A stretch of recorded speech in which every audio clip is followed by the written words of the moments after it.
Hi guys, it's Friendly Advice.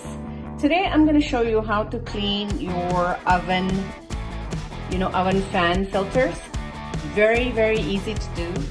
So all you need is baking soda, the cleaning one, and just cover the filters up nicely with the baking soda, okay? You're going to cover it fully. And then you need some dishwashing soap right here. I usually use Dawn.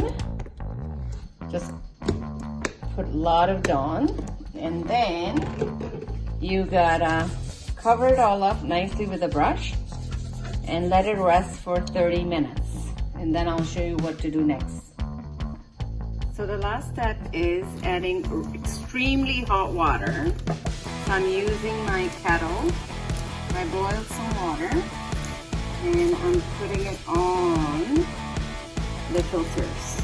So boil hot water and just fill it up, and then all you do is scrub it with a brush, and I will show you how it looks after. So look at how clean my filter is, and look at my sink. All the grease has come out. So use this trick to clean all your filters. And please do subscribe to my channel, to Friendly Advice. Thank you.